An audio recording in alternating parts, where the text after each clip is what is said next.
everyone, today I would like to share my learning journey in MAE 572 problem solving.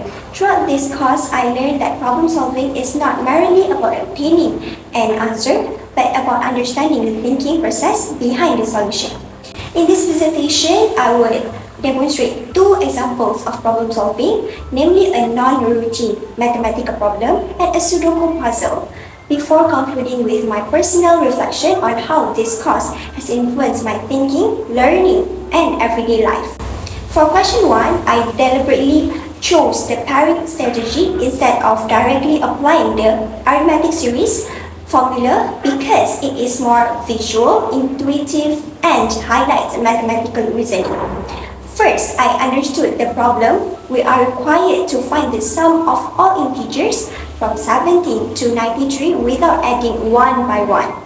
Next, I devised a plan by looking for patterns. I noticed that the first and last numbers form a pair. 17 plus 93 equals to 110. Similarly to 18 plus 92 equals to 110, and 19 plus 91 also equals to 110. This suggested that pairing numbers from opposite ends would simplify the calculation. Then I carried out the plan. There are 77 numbers altogether because both 17 and 93 are included. Since 77 is odd, there are 38 complete pairs and one middle number remaining. 38 pairs multiplied by 110 gives 4,180 and the middle number is 955.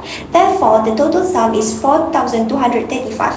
Finally, I looked back by verifying my answer. Using another strategy, the average of the sequence is 55 and multiplying 55 by 77 also produced 4,235. So we confirm that the solution is correct. Next, I applied the same four-step approach to question 3.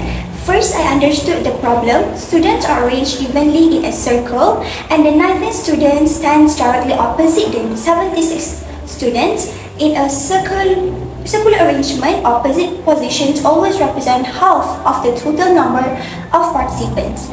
I then devised a plan by calculating the distance between these two positions. The difference between 76 and 19 is 57. Next, I carried out the plan. Since the opposite position represents half of the circle, the total number of students must be twice this value. Therefore, the total number of students is 114. Finally, I look back by checking the results. Half of 114 is 57 and moving 57 position from students 19 leads directly to student 76. Now, I would like to demonstrate how Sudoku can be solved systematically to heuristic strategies rather than guessing or trial and error. In this puzzle, I applied 5 techniques: cross-hatching, column, constraint and eliminations, candidate pairs, locked candidates, and net single. Let's begin with cross-hatching. Our goal is to place the number 6 in the top left 3 times 3 box by observing the existing 6 in the same rows and column. We eliminate all impossible positions. The top row, third row, and first column are already restricted, leaving only one available cells, row 2, column 2. Therefore, we confidently place the number 6 there. Next, we apply column and constraint elimination to determine the placement of the number 1. Since a 1 already exists within the middle left region, other cells in that block become invalid.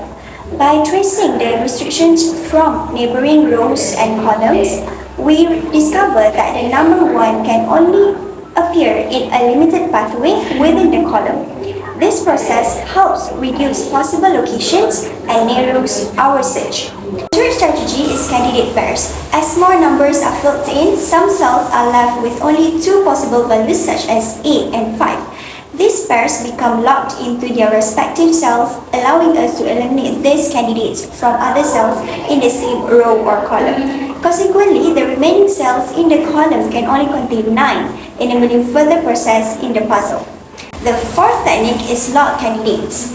Here, the number 7 is repeated within a specific row inside the central block. Because it cannot appear elsewhere in that block, we eliminate 7 from other related cells. This simplifies the puzzle and reduces uncertainty in the surrounding regions. Finally, we use the net single technique. As more numbers are determined, some cells are left with only one possible value. In this case, after eliminating invalid candidates such as 8, 7, and 5, then remaining possibility is 3. Since it is the only candidate left, we place it confidently into the cell.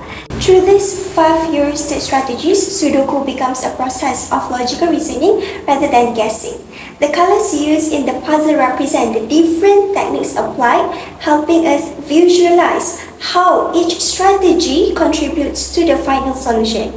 This demonstrates that problem solving is not merely about finding answers, but about thinking critically, recognizing patterns, and applying systematic approaches to reach a solution.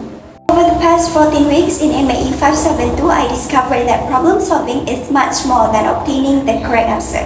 At the beginning of the course, I believed mathematics was mainly about memorizing formulas and applying them accurately. However, through non-routine mathematical tasks and Sudoku activities, I came to understand that problem solving involves analyzing situations, selecting appropriate strategies, and thinking critically. Techniques such as scanning, candidate eliminations, hidden singles, and pattern recognitions showed me that there are often multiple pathways to a solution. This course helped me realize that mathematics is not simply a subject of rules and procedures, but a way of thinking that encourages curiosity, creativity, and perseverance. One of the most meaningful insights I gained from this course is that growth often begins with uncertainty. In the past, I would feel anxious whenever I encountered unfamiliar questions because I was afraid of making mistakes or not knowing the correct formula.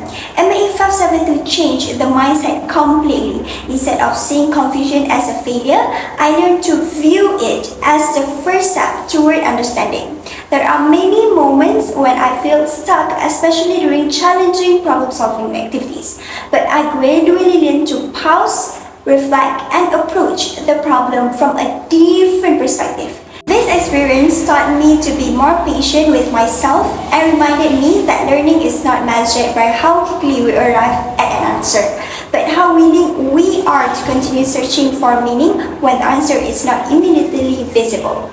Beyond the classroom, the skills I developed in this course have influenced the way I approach everyday challenges. I now organize tasks more systematically, whether managing assignments, collaborating in group projects, or balancing personal responsibilities. Instead of feeling overwhelmed, I break larger problems into smaller and more manageable steps.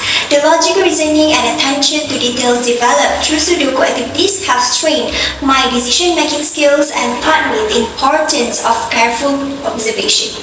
As a future educator, I believe this experience will help me guide students not only to solve mathematical problems, but also to become resilient individuals who are confident in exploring ideas, making mistakes, and learning from the process. Reflecting on this journey, I believe one of the greatest strengths of MAE 572 is its emphasis on active learning and meaningful experience. The course encouraged us to think independently, explore different strategies, and appreciate every learner has a unique way of understanding problems.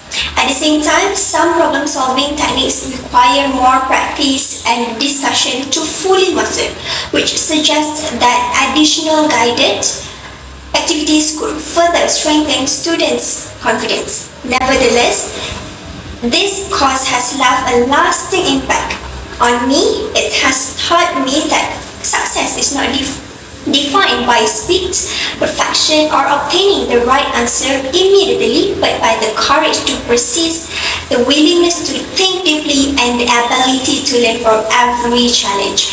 More than anything else, MAE 572 has helped me appreciate the beauty of learning process itself, and that is a lesson I will carry with me long after this course ends.